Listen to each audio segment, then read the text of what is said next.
That's fun. Yeah, we got about 45. We got about 45 minutes before the sugar I just ate fucking wrecks my entire system. Well, so in we that case, better get rolling. Jesus. I would just like to take a moment to do this. Oh yeah. Okay, I'm done. I wasn't actually going to take a bite of it, but I was going to open it up like I was going to eat it. You're an asshole.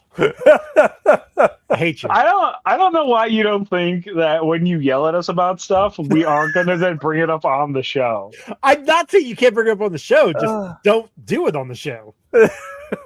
I wanted to open the bag up while I was talking to you about not eating, and then just take a handful and put it in my mouth and be like, yeah. But, I don't want you to hear that crunching on the mic because that's unprofessional.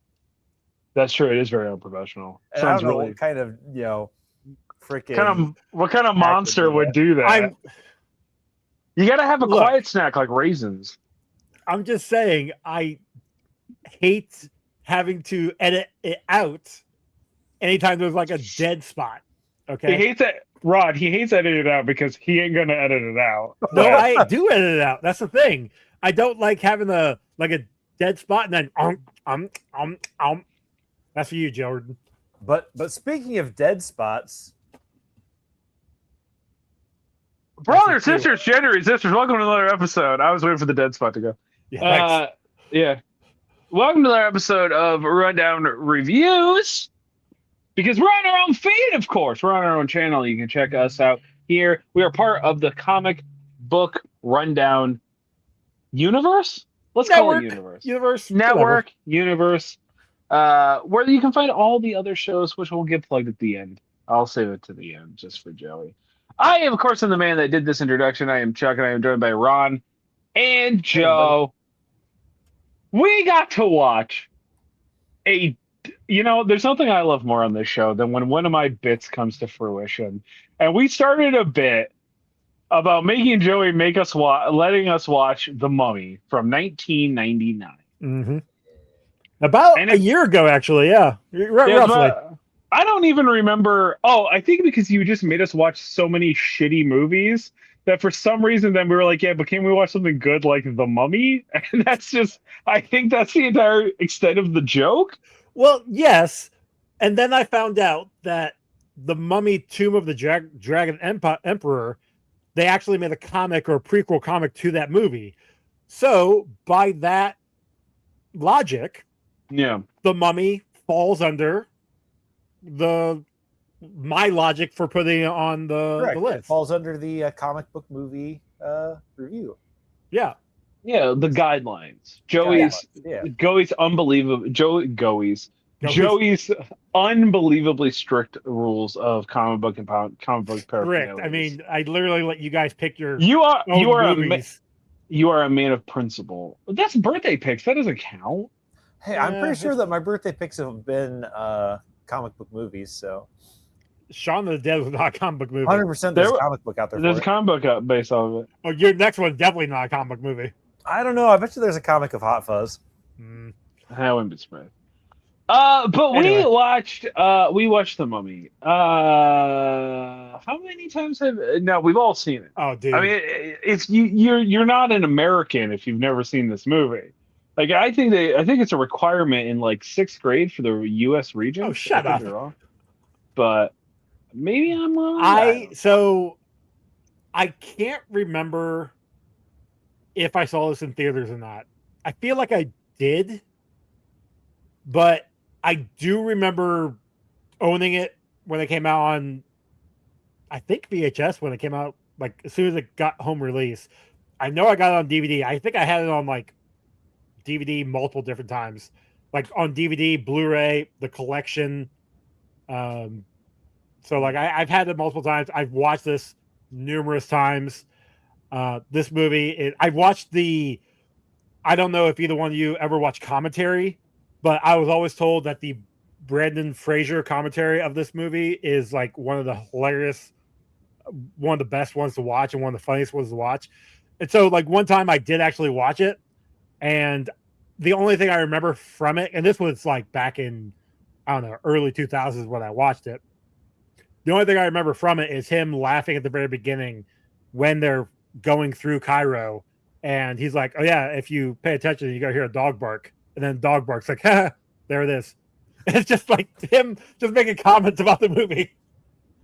So it's just like that's like one of the only few things I remember about his commentary on the movie. So yeah, he probably doesn't actually have a lot to talk about. He doesn't seem like a. Well, he seems like an everyman. He seems like a dude who wants to just like does talk about. Like there's the moment when he gets hung. He actually passed out because they actually hung him. They actually like hung him. I couldn't remember if that was this movie or Pirates. I couldn't remember because I know when they hang, is it Orlando Bloom? Is it Johnny Depp or Orlando Bloom they hang in that movie? I think Johnny Depp was the one that gets hung. Is it? Yeah, I couldn't remember if it was him or, but yeah, I'm glad that you brought that up. Yeah. Because he is legitimately like hung for a very long time in this scene. Yeah, you heard it right here on this show, guys. Brendan Fraser is hung. Yeah. So how many times have you guys seen this movie? You never seen George of the Jungle? Yo, he's fucking right. That's actually why he got this role, because of George of the Jungle. Steven Sommers, the director, liked his performance in George of the Jungle. Funny enough, I watched George of the Jungle this past week before I watched this, like a couple days before I should have. George of the Jungle is such a great movie. It's such a fantastic movie. I had to watch it as a palate cleanser for watching The Last Showgirl. Really? Yeah, I didn't like it that much. I don't like dramas, though. Showgirl? That's the one with Pamela Anderson, right? Yeah. I heard that was a really good movie. It was okay. It was very. Have you ever watched a movie where there's no character development and nothing really happens and we've all watched the MCU. But anyways, I have seen The Mummy. You just got chucked. That's my new thing this summer, FYI. Oh no! Shout out to Chris. Shout out to Chris. I've seen The Mummy more times than I can remember. I got it on DVD because I didn't get to watch it in theaters, but I got the DVD. Geez, I want to say it was as soon as they put out the special edition release that had like the 2-disc. You know, mm-hmm. I got the same one. Yeah, I bought that. And then, I mean, I've seen this movie a whole lot of times. I love this movie. It's a great movie. And I remember when the third one came out, and it was so disappointing, but we'll get into that later. Chuck, how about you? How many times have you seen this? This is one of my like countless movies that I've seen. Yep. I owned it on VHS. I still own it on VHS. I looked, it's still in my closet downstairs. Nice. And it is still in the plastic. So that's worth like dollar bills, man. Yeah, probably. I never watched the VHS of it because this was a TNT classic. Oh yeah, this was constantly on TNT. Cable all the time. Yeah, this all one and two. Returns? 2 was always on. Yeah, but this was a lead-in for Nitro a lot.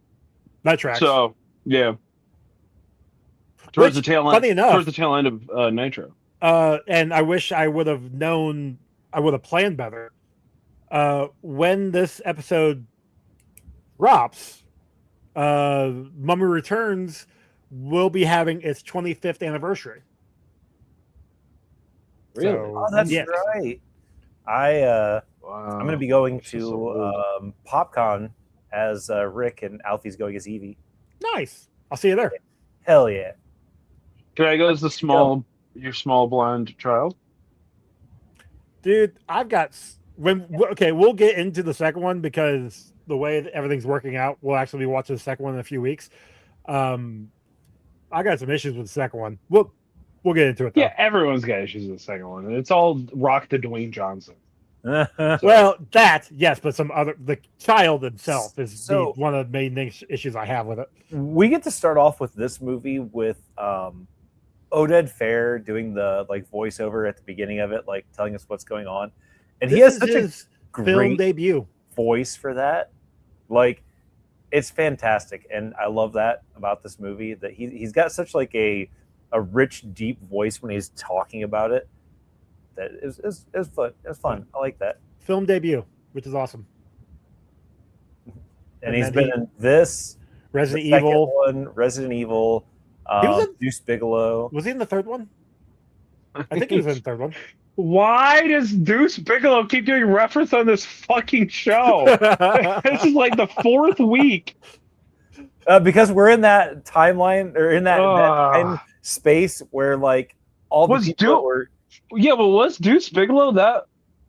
I mean, was it cast that loaded? 2000 and some. Yeah. Well, it wasn't like it's not a massively loaded cast, but like the people that are in it are in a lot of other things because a lot of them are smaller. Like smaller actors that haven't been in as many things. I also think it just Deuce Bigelow it was just like a sleeper hit.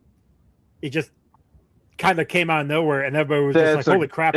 That's a crazy statement to put anything that Rob Schneider's ever done. But okay. No, I totally agree because that man's a piece of shit. Rob Schneider, yeah. But like it got such a big I guess. following that it got a second movie that was total shit. But International Gigolo. Yeah. I hate that I know the title. But what's I think I'm more upset that you know more about Deuce Bigelow, Male Gigolo, than you do Joe Dirt. Can we I know, but like, how have you never seen Joe Dirt? Arguably the greatest David Spade movie ever made. But I'll derail the whole fucking show. I don't give a shit. I don't understand. I would say Emperor's New Groove is the greatest David Spade movie ever made. It's a tie, but you've also never seen Joe Dirt. So that is true. I have not seen Joe Dirt, so I could not actually say that. Anyway, so this thing fucking opens, right? And we're getting the whole backstory of how Imhotep becomes the mummy, right? And stuff. Yes. Okay. First off, I absolutely would commit the most crazy insane atrocities for that fine woman. Good Lord! Look, let's just put it out there that Egyptian priests were touching adult females. Okay, they weren't touching children. So not wrong. At least got that going for them. I would like to point out though, everybody was a little whitewashed in this. Just a little bit, whitewashed. Well, they were gold washed. Yeah, but all right. Also, no, you're not wrong. She would have died, like real hard. Yeah. Like real hard. In that dry heat with that paint on her body, like because it would have been an oil-based paint, so she wouldn't be able to breathe through her skin. Yeah, she wouldn't be able to breathe through her skin. She would have died. Why in one of the Bond movies they had issues with that. The Golden Girl. Yeah. Because they painted her gold and the chick actually died. Yep. Oh, she died. No, she didn't die, but she was suffocating. She had to go to the hospital and stuff, and that's how they figured out that you need to make body safe paint. Yeah. Remember that, Chris. Do not use oil-based paint on your body. That's for Chris. Shout out to Chris. He may want to reenact this. We don't know. He's I believe he's a Bond. I think he's a Bond fan, but I think it might be the older Bonds. I'm not sure he's that was an older Bond. That was an older Bond. Sorry, a newer Bond, not an older Bond. I don't think he's a Connery or Moore fan. Yeah, he would. My dyslexia gets you every time. Yeah. I know he was a Daniel Craig fan, which don't blame him. That those movies are actually pretty good. So when we get to the modern time of when this movie's happening, the 3 years before the 1923. Yeah, when they're fighting in Hamunaptra.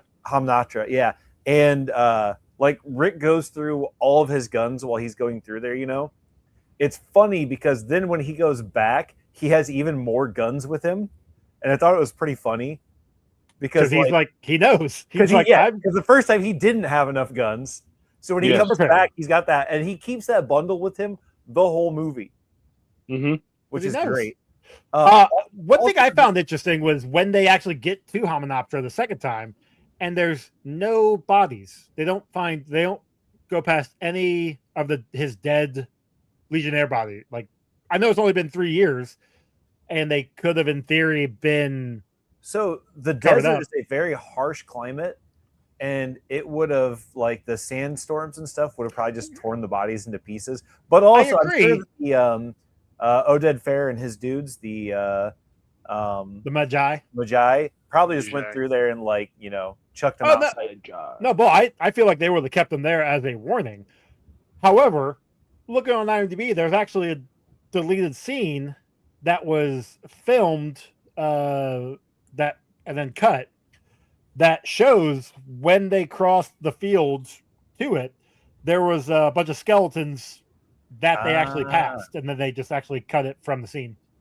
There was actually another one that I could bring up now, but I don't know if we want to bring it up. It actually deals with later on. We'll bring it up later on then. Okay, I'll bring it up later on. So when they are making their last stand at that wall and Benny runs away. No, Benny. So we get, like, them doing, like, this whole action scene, like, after that of the shooting and, like, the horsemen coming over top of the wall, and then, like, Rick slowly gets backed away and he starts running away, and Benny is only, like, 6 feet ahead of him. He had to have, like, tripped up or something, right? Or he's just the slowest runner ever. Which is also possible. But no, I think what happened was he ran back there to see how it was going, to see whether he would come back up or not, because he is, just a coward and, like, a piece of shit and a turncoat. And he would try to take credit for things that are not his way. Yeah. And I could see him, like, if Rick and those guys would have actually made the stand happen, he'd have probably come up with the gun like he was, like, helping out or whatever. But I just thought it was really funny that he was still that close to the action after Rick had. I always found that interesting as well, because it'd been so long between him running away and Rick getting there that he got to the door and closed it on him. Yeah.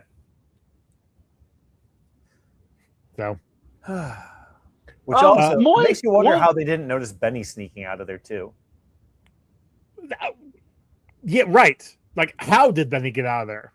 Or did they not care about Benny? They were just more focused on Rick, which, if you've watched the series, you know why. But at this point in time, we're only focused on the one movie. And yeah, Rick is a anomaly to them, especially since he comes back and he is more determined than the rest of them. Benny is a person who is motivated by money. The only reason he's coming back to Hamunaptra is because he's being paid. Paid me half when I return them to right. Rick's coming back. Yes, he's going to be getting paid, but he's coming back because... Oh, you mispronounced Lade. Same difference. He knows something is there, something evil, as he says. So he's coming back really more to stop that, sort of. Yeah. I'm not entirely sure. Is that the theory? No, that's the theory I came up with, though. I like Joey's theory.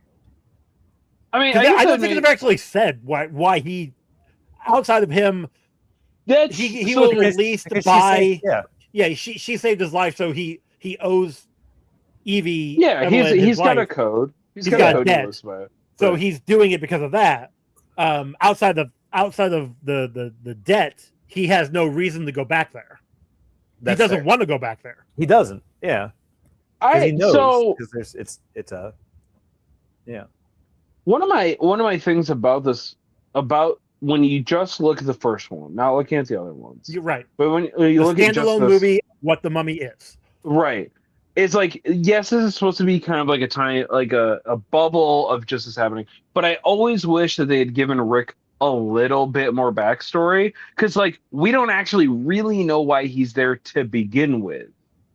Like, we don't know why he was there 3 years prior, other than there was this war happening and he was an American and he was there. I guess he was like he was part a mercenary battalion, though. Yeah, he mentions to Evelyn on the ship that his battalion was believed in Hamunaptra and the gold and everything there so much that they left their group and marched all across the desert to find it. And he does say end up dying. And he also does say, because she asked, he says something about the Book of the Living and being made of gold, And she's like, oh, you know your history. And he's like, no, I know my treasures. So you kind of can infer that he is a treasure hunter. Yeah, I guess. I mean, like, I guess I would have just liked to have known why he was with that battalion if he was American to begin with. Like, I just wanted a little bit more flushed out backstory. No, that's fair. Because that is a good question. Because they because we were don't like get that French. it was a French battalion. Yeah, we don't this get that in the sequel. Right, and this would have been just after World War One. After World War One, yeah. Yeah. So, and like we have now the concept of the pyramids has become more known because there was more, just in general, more people traveling because of the war. Mm-hmm. And then I believe it was at this time there was a government shift or something that was going on in Egypt. I can't totally remember what the historical significance this movie is based on, but essentially they were just like, if you can go find this shit, you can you have to pay like tax and things like that on it, but we want people to actually like go look for this stuff. And that's why a lot of treasure hunters and American explorers in real life were going during that time, on top of the fact that there was also this war happening. So okay, I did a little bit of mummy obsession when this movie came in a while back, like when I was younger. I think that's what the case was, because they do it again in the like 80s and they do it again in the 90s when they find King Tut's tomb. That was like always like a big huge thing. So yeah. So when we first meet Evie, first off, also a smoke show, absolute smoke show, and then she's a librarian, and I'm just like, young Ron, adult Ron, who cares? But both of us very much in love with this woman, freaking like gorgeous. How she managed to knock over those bookshelves weighing like the $130 that she weighs. The ladder helped. Well, no, but I'm saying like those shelves wouldn't have just been standing on the ground. Well, like, those shelves. Okay, but this would have been like this would have been the 1920s, which means that realistically would have been built in the 1800s. Those things probably should have been bolted to the ground. That's what I'm saying. And they were not moving shit back then. It was when it went in place, it was in place. And it was probably pestled and mortared to the ground. Those bases, like just the base of that shelf alone, because there was like this much space on the bottom of them, like before they even had a book on them. So, and those things, those were solid wood. And like plus all the weight of the books.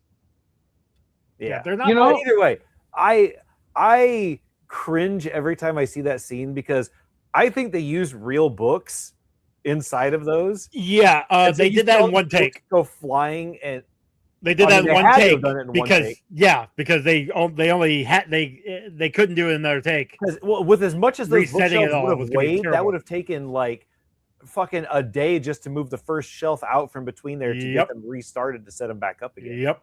Yeah. But it was an awesome even if they were just actually like wooden shelves. Yeah. It's gonna be terrible to reset. But it is a really awesome scene to see how they did it. Like that was pretty cool. But also when she walks out there and she's talking to Jonathan, she's like, "Oh, I've just made a bit of a mess in the library." It's like, Jonathan, looking back at this in like an adult lenses, Jonathan's an underrated fucking character in this movie. He is so good of a character. I never liked Jonathan when I first watched this. I was always a Rick guy and to an extent an Evie person. And I just loved those two characters. Like he was a badass, she was hot and also a badass. But in the lens of kind of a cynical douchebag of the 2026, I really like Jonathan. I also kind of like Benny. Benny kind of grew on me as like a really fun character. But yeah, I love Jonathan in this, looking back at it now. Jonathan's great, but sadly his character is one of those that you don't really know where he falls because Benny is the comic relief, Evie's the sidekick. Jonathan is just kind of there. And then you got Odette Fair, whose character's name is Ardeth Bay, sorry. Which you don't actually hear that in the name. Like they ever actually say his name in the movie. You don't actually get it until the second movie, but they have it in the credits. And also apparently it's a nod to the 1932 movie, because that Ardeth Bay was the name that the mummy used when he came back to life. This whole thing. But like he's the badass guy. So Jonathan is just like the actor is like, I don't know what I am. Like, what am I supposed to be? I can't be the sidekick. I can't be the funny. I thought Jonathan had more funny parts than Benny did. That's the thing. Like he came in, he's just like, he was funny. He was being himself, I guess. I don't know. I enjoyed his character. I never took Benny as part of, like, okay, I hate that I'm about to do this, but Rick is Fred, right? And Evie is probably Velma, realistically. Right. And I would say that Jonathan is Shaggy. And Benny's not really part of the group. Like, I don't consider Benny is the antagonist's sidekick. Right. Does that make Oded fair Daphne then? Kind of, like, because I don't know who Daphne is, because Evie is the brains, and Velma was always the brains at times, though. So she's really more the Daphne Velma hybrid. Yeah, I guess. Although I don't think I'm giving Daphne enough credit. I think Daphne actually was quite smart in the show.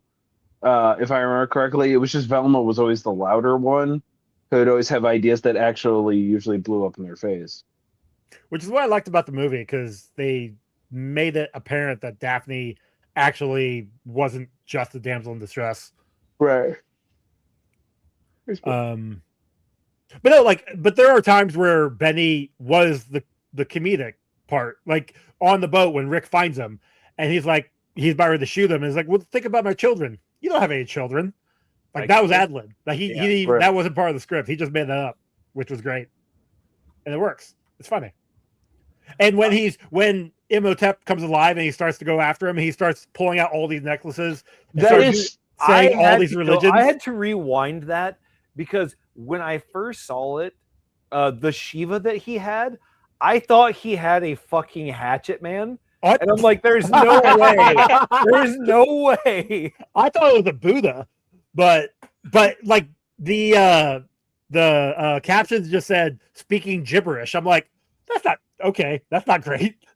I also definitely remember there being subtitles in the original movie that explained all this.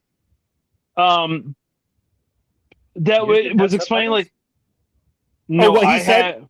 Yeah, like what he said. There were originally subtitles that were saying. I had my closed caption on, and all it said was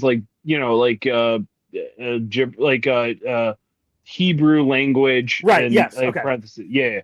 No. But I remember. I thought I remember, because the whole thing of that scene, which is one of my favorite scenes, of maybe in like cinema history collectively together, that's one of my favorite scenes, is that he holds up a Star of David and speaks Hebrew, and Imhotep's like, "Oh, that's the language of the slaves." Mm-hmm. Yeah, you could be used to me, follow me. Yeah, you could be used to me, follow me, which they don't have, because he just is speaking Egyptian the entire time. And I didn't see anything on mine that explained why he took them. You had no dialogue from Imhotep? It was just him speaking Egyptian. That was it. There was no explanation. Oh, weird. Wow. I think mine had the subtitles, but same from Imhotep. Anytime he spoke, all it said there was nothing underneath it, and all it said was Egyptian language, parentheses. Oh, weird. Interesting. Yeah, no, so it does say what you said, like, you spoke the language of the slaves, you'll be used to me. That is in the movie. Oh. Interesting that yours didn't have that. Yeah, mine just said Egyptian language. Rent it from Amazon? Yeah. Ron, I'm assuming you have it on DVD. Yeah, I've got the digital copy, so weird. Huh. I don't know. I wonder if it somehow was taken away, it was edited out because I had closed caption on. Well, I'm wondering if you had a different closed caption on, because maybe there are certain like closed captions that will change all that. Yeah, man. I would say because there are times where you do hear you do see what he says, but there are times where you don't see what he says. Yeah, almost anybody who spoke a foreign language, I virtually had no idea what they were saying. Oh, dang. Okay. That sucks. I just have seen this movie so many times that I just know it. Yeah.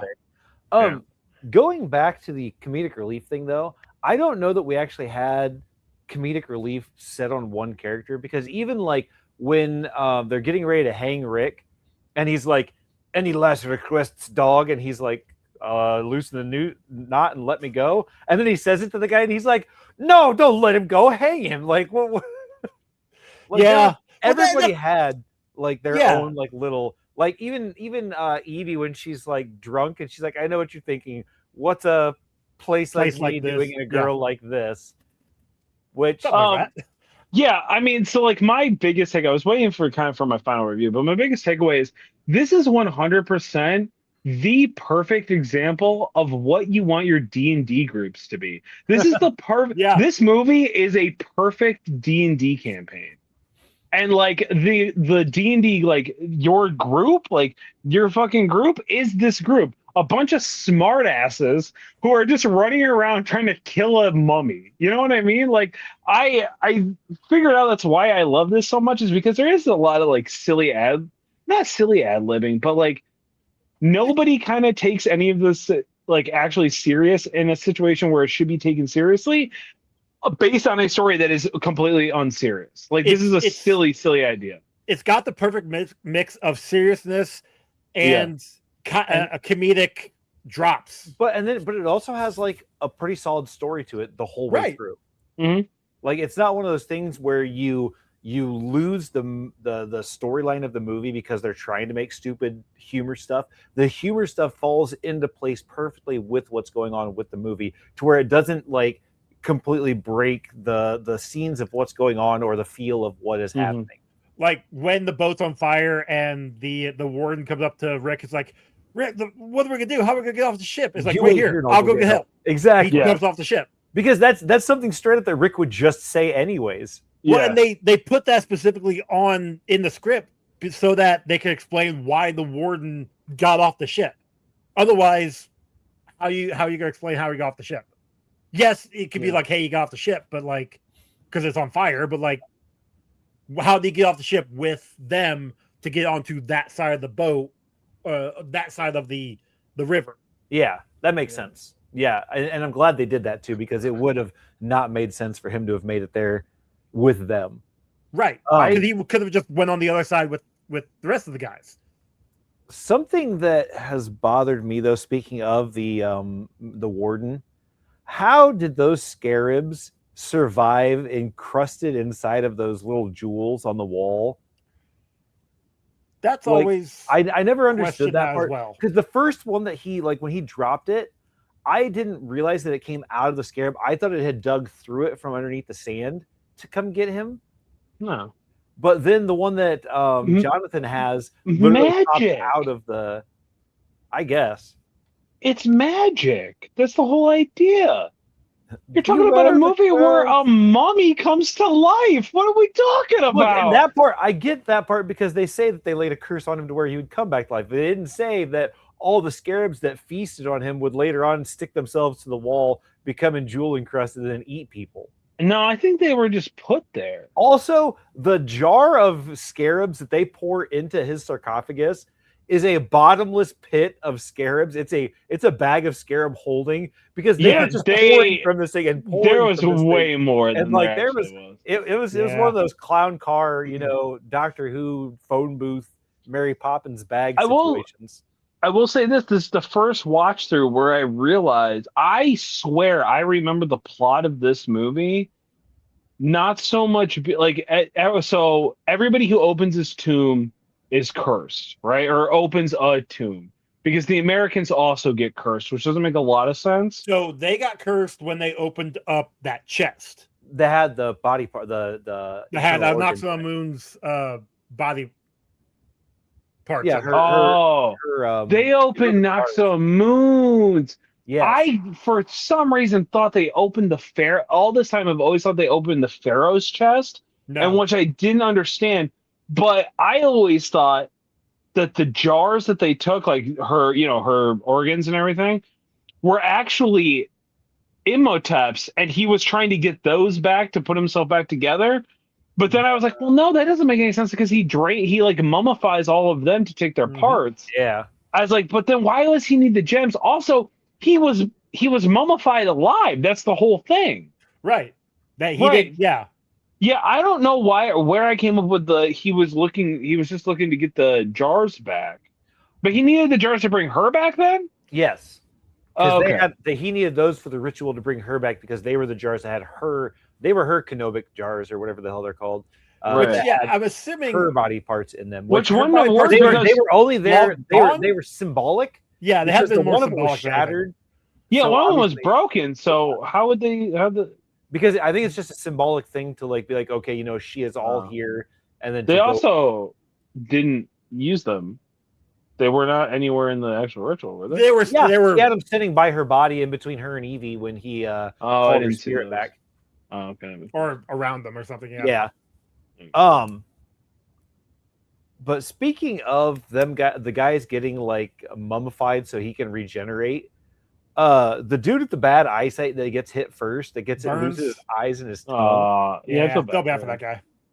If his eyesight was that bad, there was no way that dude was going on any kind of expedition, because glasses back in those days, first off, were super expensive. Second off, were super cheap, and he would have broken those things like at any given time and been completely useless to everybody.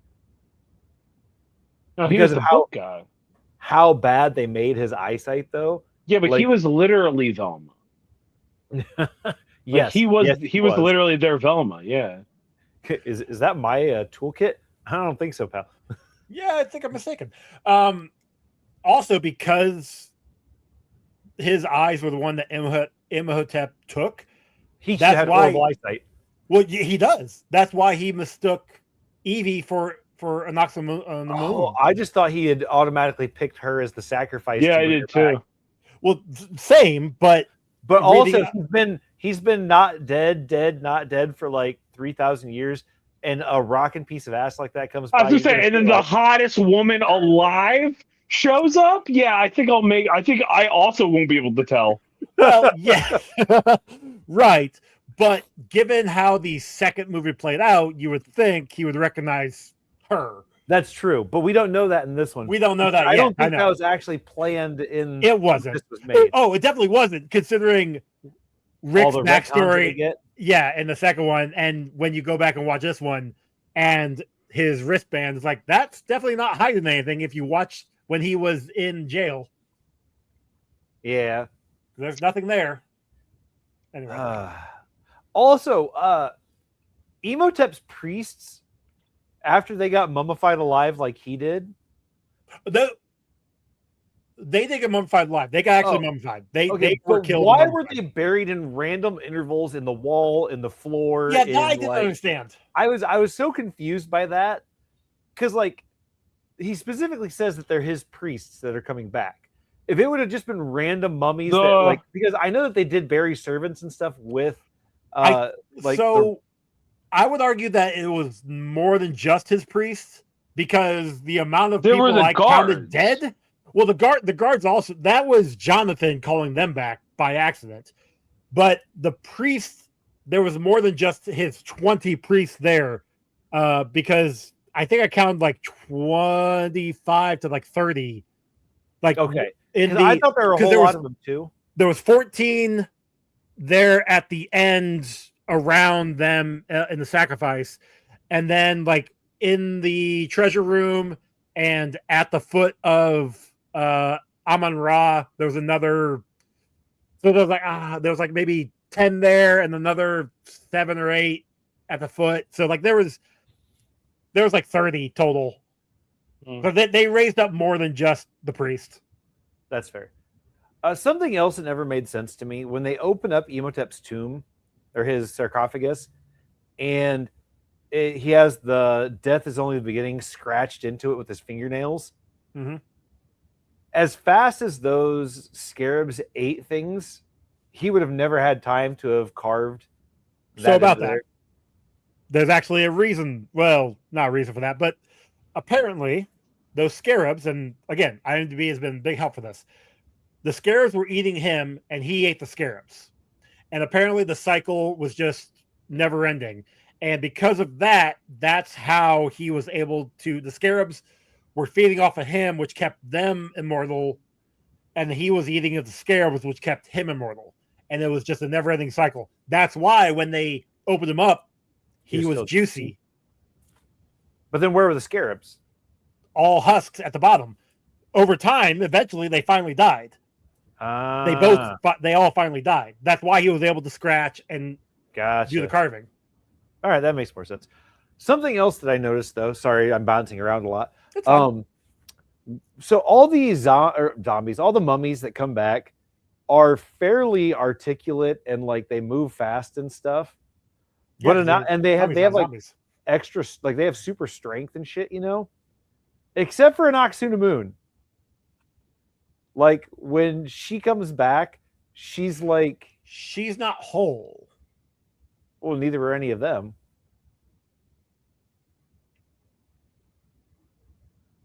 I just thought it was weird. I know it was a plot thing so that like she could fight with Evie or whatever, and so that they had like that whole thing.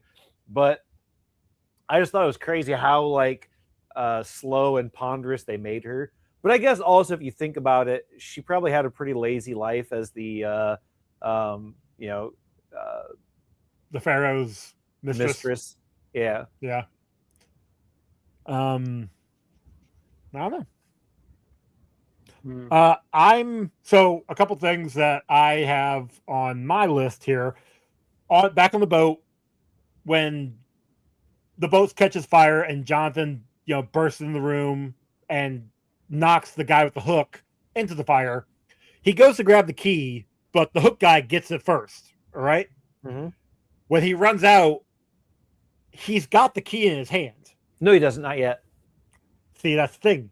He does. The one guy starts shooting the guy with the hook. He goes over the ground and he's like, "Yep, job well done." Then he falls in the river. How the hell did he get the key? I had to rewind it and look at it, and sure enough, he has the key, and I do not know how he got the key. I don't know either then, because I thought when because he comes out there and he's like, the Americans are shooting at the guys, he's like, bloody Americans. Right. And then that guy pops out on fire. And I thought while he was coming towards him before the American guys start shooting at him, that Jonathan had picked his pocket. And then that's when he got the key. I didn't realize he had it when he ran out of there. Maybe I missaw, but either way, how did he get it? Like, how could he have picked his pocket then? The same way that Rick thought he picked his pocket when he patted him on the chest, because he's got a really high sleight of hand. Okay, maybe. Then my other thing is, why did the Magi let the archaeologist guy keep the Book of the Dead? Like they literally let everybody go with the Book of the Dead, with all of the jars of Nox on the Moon. Maybe they didn't notice that they had them. They literally is holding him with the book in hand. It's like, you guys need to get the hell out of here. What are you doing? Maybe they thought by giving them those pieces, they would leave them alone. But this is also after they rose. Here's what it is. They just needed to get them away from them so that they didn't have to deal with the mummy. Maybe. Possibly. Well, I mean, they did say at that point, like, you guys have like caused the beginning and the end here. Like, there's no going back now. So maybe they just were like, man, we just don't even care anymore. But also, maybe getting that stuff away from the tomb now is the smarter idea. So here's another question though: if they would have killed the Americans that opened the tomb and burned their bodies, would Imhotep have been able to regenerate? That's a good question. In theory, no, because what would he have? Well, He could have sucked up the dust, maybe. I don't think that would work the same though, because he had to have that dude's eyes and tongue to be able to see and talk. He already had them though. Well, no, you're saying he did. That's right. You're right. But at this point in time, he's just trying to reform his skin. He was trying. I mean, he needed everything because he literally had he was just that gooey, right? But maybe I think he had to have living flesh for that, because otherwise he would have killed that guy, left that guy down in the tomb to finish what he'd started, instead of taking his eyes and his tongue and then leaving. Yeah, I don't understand why he just took those two and then just left them. Maybe he was hoping to catch everybody in one, so he didn't have to go chase after him, I guess. That's the other thing, because he could have done that at any point in time. Like when they're on their way back to Cairo, he could have caught them. True. I mean, he didn't. But then there's multiple times when they're all sitting around in the group and he picks them off one at a time. There's a time when the two of them are sitting there waiting while Rick and Jonathan are off. Where were they going to? Wherever they went off to go search for something, and left Evie in the room. Oh yeah, that's right. Was that when they went down to talk to? No, that was because Winston was after they took Evie. Winston was after, yeah. Yeah. So it was, where were they going? Wherever they went, I can't remember where they went. But the one guy is I gotta get out of here. I'm gonna go for a drink. He could have went and just killed them both right there and then two birds, one stone. Yeah. But no, he waits till the one guy leaves and then goes in there and maybe that's part of the curse. Maybe he's only allowed to take them out one at a time. I just didn't understand why he had to do it one at a time. Is all. Yeah, that's fair. It doesn't. That's what they were doing. They're going to Abernathy, his place, because that's when they find him dead in the streets. That's right. The archaeologist guy. Yeah. Yeah, but that's the other thing. If they knew, maybe I don't know if the Magi knew where the books were. It sounds like they didn't exactly know where they were, because if they did, they would not have let them leave with the key. Because then they could have, they could have got the book of Amun-Ra and then took care of everything. But that also brings up my last note I have here. When Rick and Jonathan are digging out the book of Amun-Ra, this is when they get back into the city, and Ardeth is taking out the one mummies that are trying to come in, and he's holding them off. They open up the one little area. There's no booby traps at all. There's a booby trap on the other one that killed the one helpers, but there's no booby traps here. That's what really confused me. The spot. Wait, but maybe was the spot where they already opened? No, this is the other statue. Well, actually, that's not true, because it was underneath where they had already dug. No, so the first book, the Book of the Dead, was in the statue of Anubis, right? Yes. So that's where they found the chest. So the book of Amun-Ra was in the foot of Amun-Ra. The statue of the statue of Amun-Ra, or vice versa, whatever. You know what I mean? So what I found out, statue of Horus, my bad. Yeah. So what I found out, there was another deleted scene that was cut. It occurs when Rick and Jonathan are trying to pry the chest containing the book of Amun-Ra from the statue of Horus. Suddenly, several mummies break through the floor and attack, but they quickly turn their attention to the chest. They open it and are immediately doused with pressurized acid. This scene explains why a hole in the floor suddenly appears between shots in the movie. So it explains why there wasn't a trap, and explains why there's a hole there. I kind of wish they would have kept that scene. Well, my justification now is because this was one of the times when Jonathan was a good rogue and he actually disarmed the trap. I like that one. But no, that's one scene I wish they would have kept in. That's fair. watching it multiple times before never crossed my mind. Watching it this time, obviously we're analyzing this stuff. It sticks in my mind. I'm like, wait, why is it trapped here but not trapped here? You know? Yeah, that's fair. That's fair. My last note is so Evie started out as hot, and then when she gets her little black outfit on afterwards, just like all right. fantastic. Okay, hold on though, because what am I supposed to believe that in 1926 at this point that they've already figured out how to like white girl tax, and like they're like, oh, we're gonna come up with like outfits for the whiteys to wear when they come like look for the treasures and stuff. No, because that outfit did not match. No, she came out of a tent that was a merchant tent. Well, I know what I was going to tell you is that outfit would actually been what that merchant's wives would have worn inside the tent when nobody else was there.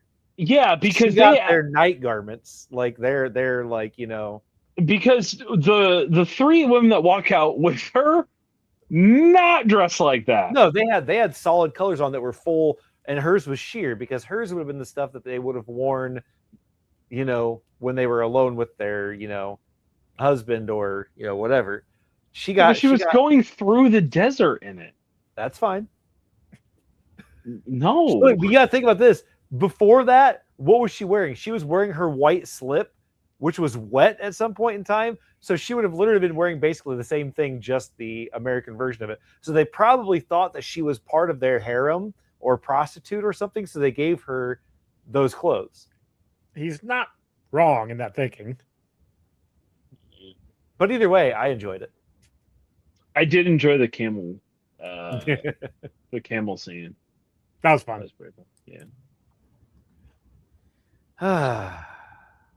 We didn't mention the greatest character in this entire movie. Winston? Actually, Winston, Winston this greatest single character ever. There is nothing I enjoy more than a man who wants to die, and just like can't for like the longest time. He just wants to go be with his buddies. Yeah. How come they all got to, you know, the very like almost Viking-esque culture of they all got to die in battle, and I have to sit here and rot and drink. And they show up and they're just like, he's like, you know, what do you want with your with Her Majesty's Air Force or whatever? And they're just like, we don't. Is it dangerous? Like he gets like so excited. He's like, probably die. I'm in. Like let's do this, boys. Yeah, Winston was great. And apparently, quicksand isn't a thing out in the desert. You kind of need water for that, or at least I think. Yeah, they call it quicksand. Quicksand isn't a real thing, period. But things do bury themselves in the desert like that because it's not about the sand being like quicksand or whatever. It's about air pockets underneath it. Right. And when the sand, like when something heavy hits it. Yeah, right. Sinkholes. Yeah. Exactly. It's sinkholes, not quicksand. But it would have been called quicksand at that point in time because that's what they would have thought of it. Yeah. Yeah. Shout out. Yeah. So that's all my notes. Yeah. I mean, real quick though, some of the coolest fucking scenes in this movie. The airplane scene when they're fighting the giant like sandstorm and his like face shows up on it. Fucking rad. All the fight scenes are dope as shit. Yes. Like there's so many even though there's so much CGI in the fight scenes, like especially with the mummies and stuff. Like, yeah, we'll get there. But they're still so choreographed, like, and fun. And yeah. So apparently the fight scene with Brandon Fraser, they're saving Evie. It took a few weeks to choreograph that, and they matched it up obviously with his fighting, but yeah, that was all him. It was very obvious though that they did not have stand-ins for those mummies. Like he was swinging at nothing. Yep. Yeah, which is very noticeable. Yes. Very yeah. I also still enjoyed it. I mean, well, don't get me wrong. It had nothing. It does not affect my score in any way. In fact, this is, I think, one of the few movies where a very close metric will actually, because the story is so good, balances that out in that way. But You brought up the airplane scene, which yes, but one thing I always found hilarious is when Rick gets Jonathan and Odette's attention, and Jonathan is all like scared and upset and like that he's strapped to the wing, and then he goes over to Odette and he's just like sitting there like all happy go lucky, like this is the best thing he's ever done. Well, even then, like when they wreck the plane and Odette Ferrick's character gets off the wing, and he just automatically goes over there and pulls the machine gun off. Right, he's like, This is great. I love this. Apparently, he was supposed to die at the end. He was actually supposed to sacrifice himself in the tunnels, and he was supposed to be dead. But the director is like, no, I don't like. I mean, I like that he sacrificed himself, but I don't think him dying that way is good.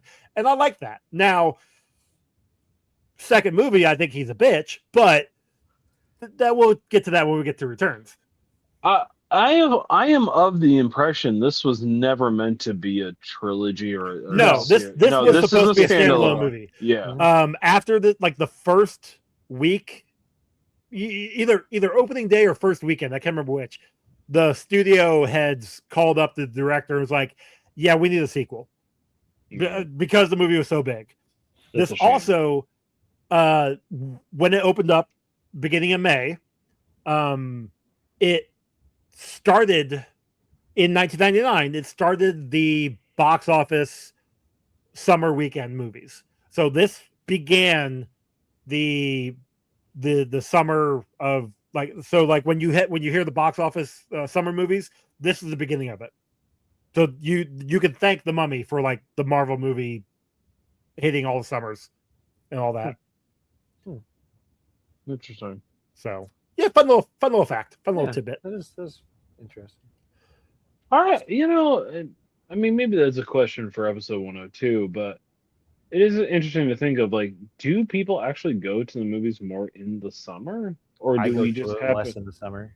So, summer is the action packed, more than anything else. That's when they put all the action movies. The more box office blockbuster movies is when, because that's when a lot of people will have summer vacations and time off of work that with the families, because kids are out of school, people are like colleges are shut down, people take time off of work, so like they'll have time to go to movies. So that's when they put a lot of the big blockbusters from like May until September. Like obviously, if you remember, I want to say like the usually it was June, July, the 4th of July weekend. That area was usually the big blockbuster weekends, the blockbuster time, and then it just kind of expanded, and now it's kind of. And now Blockbuster doesn't even exist anymore. Exactly. Well, I mean, yes, but it became just a whenever they can get a time slot anymore. Yeah. Because now it just doesn't matter. People just go to movies whenever. True. No, Joey, people don't go to movies anymore. That's kind of the whole issue. I do. I mean, I went to a movie week before last. We went and watched Everything Everywhere All at Once. Oh, I still because they had it back in theaters, and it was fun. It was a really fun movie. Like I enjoyed. I have it on DVD or Blu-ray. I just haven't watched it yet. So Joey, what's our kill count? A lot higher than I thought it'd be. I completely forgot about everybody dying in the beginning. We've got 166 dead. Holy crap! Yeah, and I know I missed some. All of the people dying, the Legionnaires, the army fighting in the beginning. I guarantee I missed some. The priest during the fighting throughout, basically toward the climax of the movie. Guaranteed I probably missed a couple there. The guards, I counted all of them. The I guess it would be the priest of Imhotep's priest in the very beginning. I counted all of them individually because they all got killed off. Yep. So, yeah, 166. That's more than Batman. Slightly, because I think Batman was 162 or 164. I thought Batman was only like 86 or 87 or something. No, it was up there. That's in my Yeah, own book. I can't. He I was don't know. Yeah, he was a one-man army versus like literally an entire war having to That's break true. in. True. Did we have a limb Once count? again, price per capita or like kill per capita. Yeah. Like Right. you gotta look at the population overall. So am I counting, because they're not limbs, am I counting burns, eyes, and tongue? No. Okay. No. So then we have a total of 12. I've got 5 heads, 3 arms, 1 hand, 2 legs, and then Imhotep's arm. So technically 4 arms, but Imhotep's arm, I want to put that at a separate one separately. because he puts it back on. Yeah, I was gonna say, I also love that scene when he puts it back on when he's like, and then he does the most sure serious, like yes, like over the top, like I just like popped it back on, no problem. Apparently, Aaron Vosloo, he was told to watch. You can just call him Darkman. Yeah, he's Darkman. Whatever. He was told to watch. What's his name? In Ramses and 10 Commandments. Not. Oh crap. It's not Charles Heston, the other guy from the 10 Commandments movie. You guys remember that movie? Nope, I'm not a 7-year-old man. I know of the movie, but the only person I know from it is Charlton Heston. So no. Oh, I was literally looking at it, and I know once I see it, it's a really. I'm gonna hit myself. Dope. Dead air. I hate dead air. Keep talking. Oh, sorry. I was trying to look up the 10 Commandments movie and see who it was. I can't even find it. It should be right there. Yul Brynner? Yes, Yul Brynner. Supposed to be. Why didn't you say the dude from The King and I, and then I would have known exactly who? Because I forgot he was in King and I. Because in the IMDb it said 10 Commandments. It said Yul Brynner from 10 Commandments because in that he's playing a serious man, and so they told him to basically copy that role for Imhotep, and so he kind of does for the most part. So that's why he is in more of a serious. He doesn't really ever joke at all. He doesn't really have any emotions at all. Yeah, he's a straight man to everybody's comedy. Exactly. But he's also the bad guy. He should be the straight man. Exactly. I mean, I don't see, why. I also don't think humor was actually invented until like the mid to late 1800s. So plus he was a priest, so he wouldn't be very funny. Oh. Very true. So, Ronan, what we got for bingo? So we had dead parents because Evie and Jonathan. They talked about the parents. They mentioned that her parents died. We had a lot of misogyny. We had some government interference because I consider the Magi a government of the specifically of I can't think what the place is called again. Pharaoh. They're actually they're the Pharaoh's bodyguards, which means that they would have been, basically like police. It'd been like, Secret Service. Yeah, it's a week, but I'll give it. We had a lot of. Okay, yeah, fine. It's weak. I'll give it. They were the governing body of at the time, I guess. Well, no, I mean even of the Hidden City. I can't think of what it's called right now. Hamunaptra. Hamunaptra. They were the governing body of Hamunaptra. They were literally there to army the place. Yeah, I always looked at them more as like Templars, but I hear you. But then you have Comic Logic. We have an origin reveal because I feel like the beginning of the movie is the origin of the mummy, so that would be a reveal as far as that goes. We have animal cruelty because making all the horses. Yeah, exactly. Hero kills, sexual innuendo, fight for control of something, and meme origin. Ooh, 2. I got all the horses. You're on the wrong side of the river. So stupid. Love that. But back in that time, that would have made a really big difference. That trying to get across the fucking Nile again? No fucking way. They got to the thing at the same time.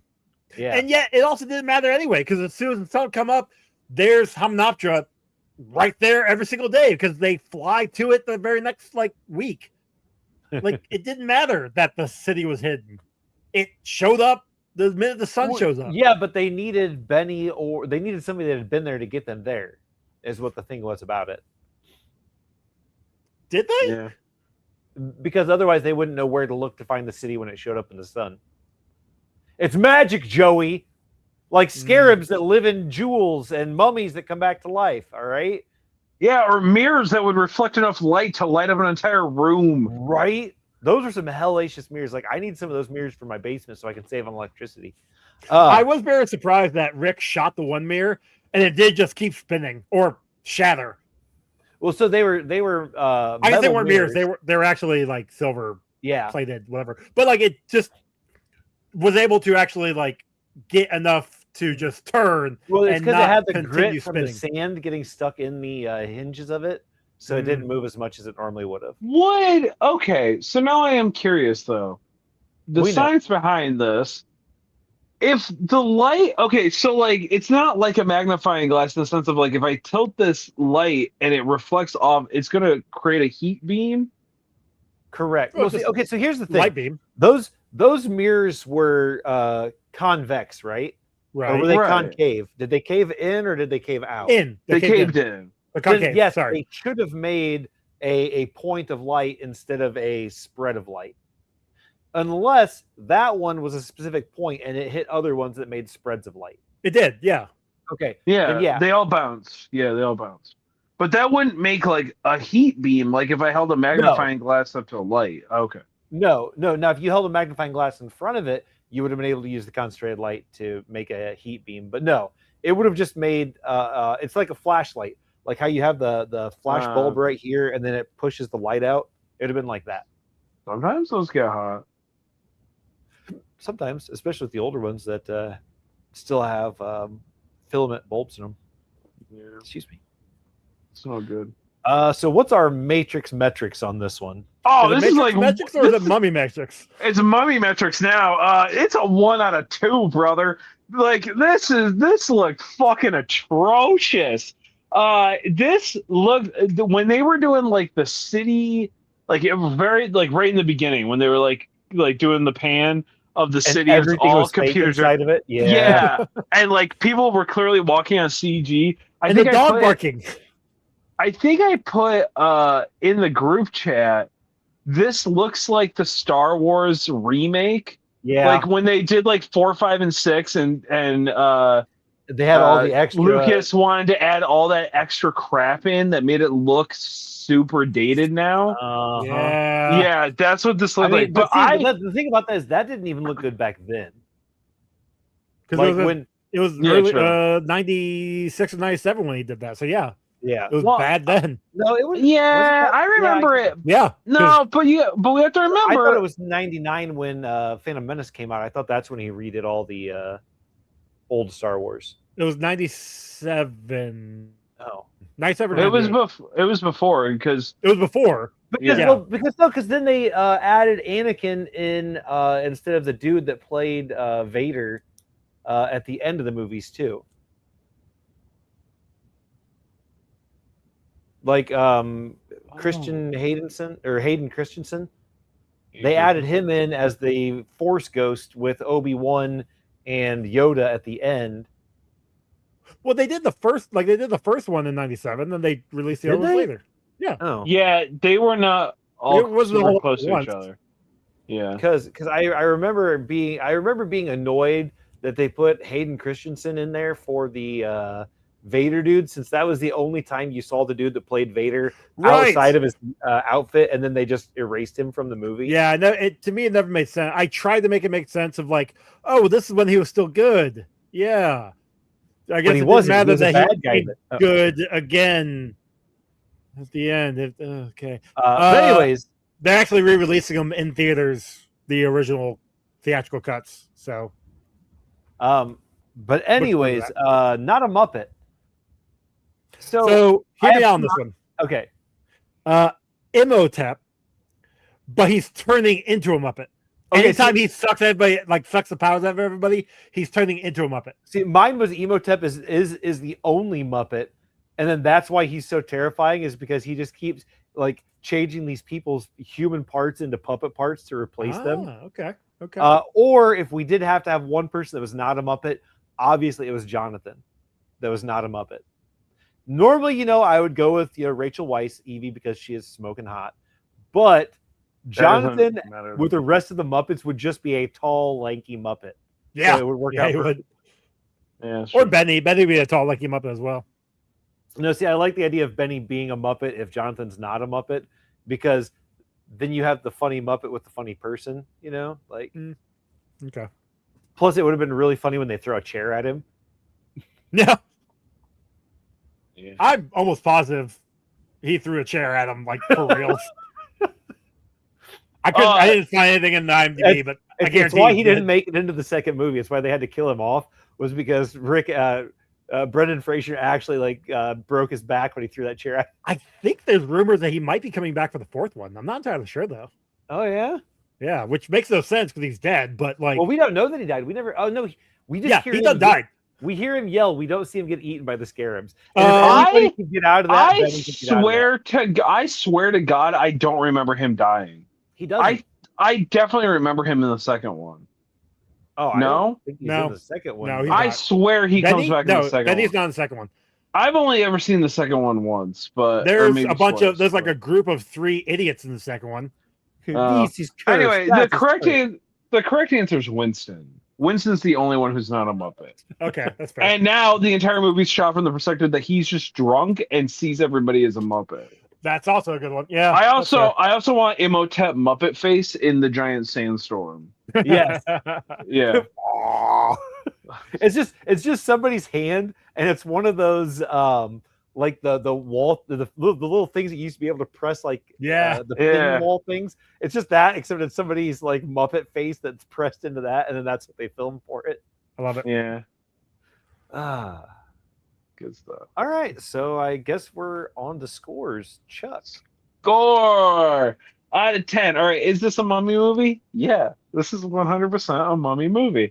I love this movie. This movie, this is like I didn't even know, but this movie is a comfort watch for me. I guess this has so much rewatchability. It's nuts. The funny stuff is never not funny. I think the characters are so cleverly put together and written. I unapologetically, there's nothing to apologize for. I just love this movie. The action is great. It looks good. Ben Stiller, what the fuck? Brendan Fraser is kind of peak Brendan Fraser in this. But I really like him. I really like this version of him. I think it's fun. Evie's Smoking Show. I'm finding that I love Winston and I love Jonathan, and Benny is a good, balance to everybody. It doesn't look great though, and I'm not gonna knock any off my score for it. But wow, this movie does not age well in that regard. That being said, I don't know where it falls for me though. I'm just going to go with the score that I assumed, and I'm going to say 9.00099.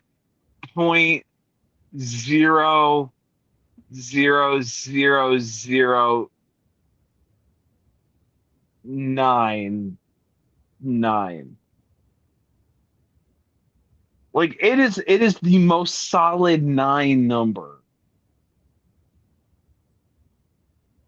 I just love. I almost feel like it's too low. But I still love it. Ronald. All right, I love this movie. I have loved this movie since the first time I watched this movie. It was fantastic. I've watched this enough to where I am so used to the bad CGI that it doesn't seem bad because I've regularly watched it throughout the years. So yeah, it's bad CGI, but it doesn't bother me at all. It does not affect my score. I love the story that goes through this. I love, I almost feel bad for Imhotep because all he was trying to do was, see his old lady again. It's even worse in the second one, but we'll get into that when we get to the second one. But like, you know, like he's just this dude that like, you know, was like had the forbidden love, you know, going on, and he was just like, hey, I want to bang her, and the you know Pharaoh's in the way, and like, what the hell. But I love this movie, unapologetically great movie. I gave this a 9.959901. That's really high. Wow. That's really high. Yeah, I mean, Joey does math. Season 1 getting franchised, the question of are they a bad person or are they justified? I don't think he's a bad person at all in this. I think he's 100% justified for wanting to fucking get revenge. Right. Well, also, I feel like if anybody's back. the bad guy, it's the Pharaoh and his bodyguards for putting the curse on him in the first place. Because if they wouldn't have put that curse on him, nothing would have happened. Nothing would have happened. Like, they literally could have just been like, oh, we stabbed him to death. You know? Way to just like make the assumption that she was like banging somebody else because her makeup was smudged. She could have just done that herself. Right? What is she to walk around all day like this? Yeah, it didn't make any sense. Potter so her legs don't rub, because you know those thighs would have rubbed together. Like, that's all I'm saying. Yeah, they would. Got it. Well, wow. I will say the only thing that kind of bums me out is we didn't get any nipple in this movie. They didn't even really show her boobs all that much. No, they were pasted over, and then she had her hair covering them. Yeah. She was completely naked though, you know, with a loincloth and then pasties. Yeah, that was in the IMDb. But still, yeah, I just recognized that from the time I first saw this movie. But yeah, I mean, there's that too. So I'm with you guys. I love this movie. This is a great movie. CGI aside, when I watched this when I was younger, the CGI didn't bother me then. Watching it now, the CGI is crap. I don't care. It doesn't detract from the story. It does not whatsoever. Even though that wall of sand, I would argue, is not great. It's not the worst I've seen. It's actually, you know, we've hinted at. It's worse than the second movie, but this one's such. You said it yourself, Chuck. This is a comfort movie. This is a great movie. I'm watching it. I'm quoting it as I'm watching it. I've seen this movie so many times. I love this movie. I gave it a 9.25. This is an awesome movie. So that gives us a combined score of 9.4, which puts it in at number 2. Behind Shaun of the Dead at a 9.67 and above Trick or Treat at a 9.16. Nice. Wait, what's Shaun of the Dead at? 9.67. What'd this get? 9.4. So wouldn't this be third? No, Shaun of the Dead's number 1. This is number 2, and Trick or Treat's number 3. Oh, I'm sorry. I'm sorry. You're right. Yes. Okay. Sorry, I caught Joey's dyslexia there for a minute. Sorry, my bad. Yeah. So no, this is a great fucking movie. Yeah, I love this movie. Yo, once again, just like to point out. Yes. The top 5 movies are not fucking comic book movies. No, that's not true. Superhero movies. My bad. Superhero movies. Yeah, because Trick or Treat, Mystery Men are comic movies. This is a comic book movie. We established that. Shaun of the Dead is a comic book movie. We just established that. And Back to the Future has comic books in it. Made of it. Mystery Men is in the top 5? Mystery Men is 8.77. Yeah. Holy shit, we were assholes for that one. Okay. I did not. I love that movie. I think it's great. I know, but it's not that good. Come on, guys. Apparently we did. We said it was. So. I mean, we're gonna go over here in a few episodes, but yeah, we're creeping close to our rundown rankings too. So, don't remind me. I'm still working on the list. So. Yeah, you gotta get cracking. I have been. That's the thing. It's just a lot of movies to go through and a lot of actors to go through. Yeah, and then you have to go through all the other 100 that we went through already. So. But I'm glad you're doing it, not me. Yeah. Are you giving us a kill count for this one, like a kill count countdown? Nope. And that would be a no.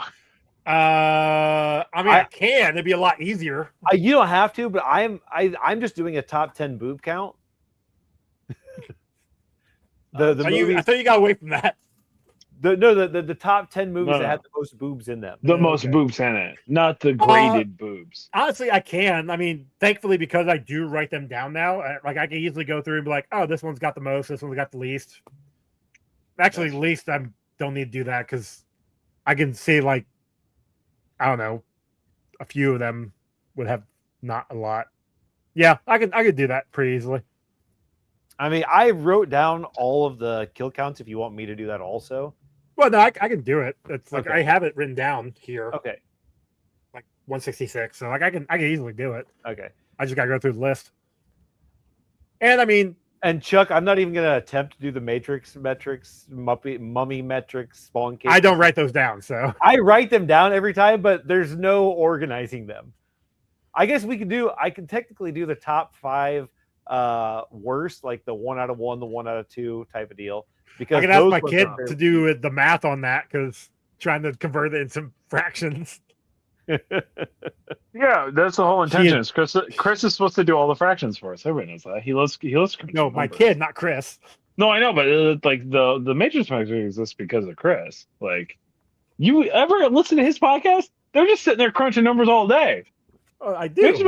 I make it. Yeah, we all do. We all listen to Chris's stuff. Hey, while they're all cracking on that stuff, you know where you can find me doing crack? The last Sunday of every month, right here. Joey and I like to do a little show we like to call Getting Franchise, the latest and greatest in movie franchise. Listen, we needed to go. We're already 21 minutes over, Ron. Joey's going to scream at us. That's true. Joey has to throw in extra commercials now. Yeah, it's true. The last Sunday of every month, we do a little show we like to call Getting Franchise, the latest and greatest in media franchises. That time of release of this, we are getting ready to talk about Violence Jack and Devilman. That just came out. Just came out. Where the hell are we in the Santos? We just got Santos, my dude. Santos is coming up. We just recorded that. Yeah, I know. We're a little behind. Oh, shit. Stupid work. We just watched Ron came on, and we watched the single greatest Mexican wrestling / movies that have ever been made. The Santos series. If you don't know who Santos is, he was one of the prolific luchadors of his time. So much so that he broke out of just Mexican lucha libre and got into movies. And they are essentially Supernatural meets Scooby-Doo, meets James Bond, kind of. But you don't hire the guy who you don't hire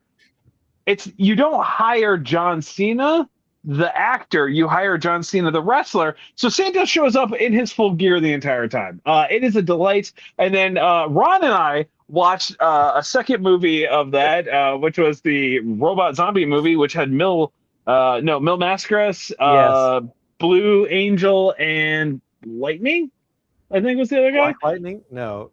Was it Black Lightning specifically, or The Lightning? And then Joey watched a different one because we found out that there was pretty much 2 of the same name. Anyway, we found out that Joey watched the right one and we watched the wrong one. Yeah, but then Joey also didn't just watched all of them because he didn't have to. Anyway, yeah, sure. He watched 8 different movies that weekend, and 4. Shut up. Only 2 of them were for the podcast. That's true. 5. So what Joey's going to do in this episode is he's going to post a link to the 2 YouTube videos that we watched, so you can, because I don't remember their titles. They're in our group chat, so I can find them that way. The pin, thanks for Ron.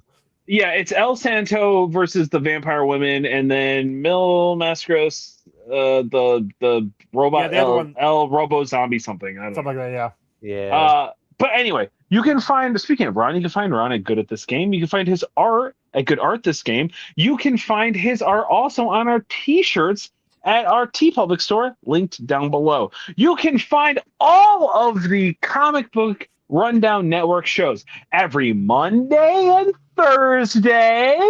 There you can sit. Thank you. I've been practicing all week. Monday and Thursday, you can see Kamen Rider Chronicles. What's Kamen Rider Chronicles? Hey, do you love Kamen Rider, but do you not want to watch it because you have a million things you have to do and you can't sit there and watch subtitles? Listen to Joey review just a fucking dick ton of those Kamen Rider episodes, Zets and Ichigo.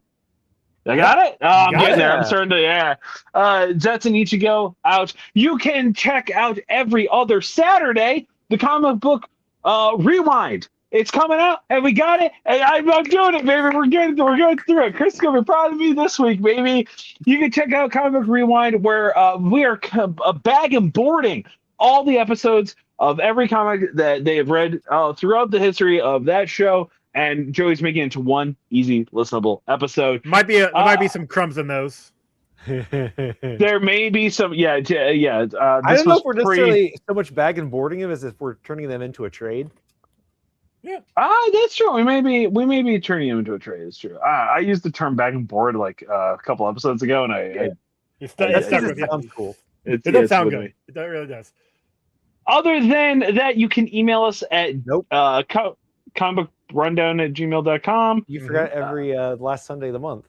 Well, he already said that for his. I did that. Well, he just said this Sunday. He didn't say, No, I said every last Sunday. Oh, did you? Sorry, but he talked about himself. Yeah. I must have been petting the cat or something. I wasn't paying attention. Sir, she was trying to eat my microphone. Not a euphemism. No. there goes our monetization.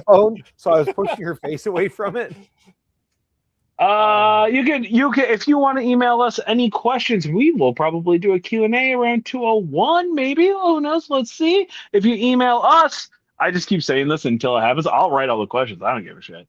We'll do a chitty chats at 201. It's just me writing 20 questions. Well, it'd be 202 because 201 will be our review of our 200 movies.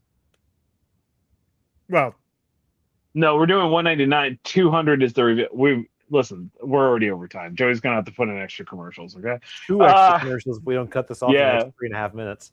That's true. You can email us at comicbookrundown@gmail.com. We were doing so good in the plugs too. I was almost through all this too. And most importantly, if you leave a comment on our YouTube, if you're watching on YouTube, hey, like, subscribe, leave a comment, hit the hype button. We gotta hit hype buttons now, and make sure you hit that bell. Yeah, and check out my guns, and all not my muscles. Because it's YouTube, I don't actually have guns. And lastly, make sure you hit the bell for all the notifications when these episodes go live. Recommendations for this week, boys. Anything you got? So I read a new manga. It's called Astra Lost in Space. It's about a group of teens that it's set in the future, and they are on this summer trip where they're supposed to go to a summer camp on a different planet for like a week, and they are supposed to just like kind of forage and live off the land for a little bit. They're supposed to like kind of become friends and just kind of learn a bunch of things.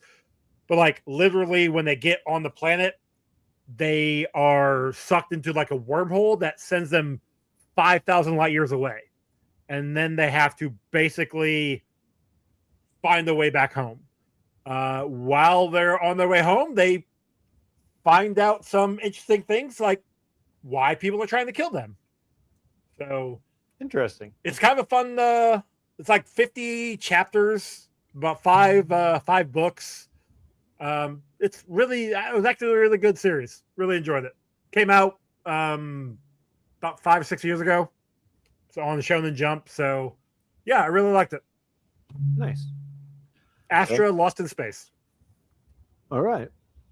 So this is the beginning of summer, basically, which means it's also the beginning of art fairs and all of your like local art shows, like where you have your outside art fairs.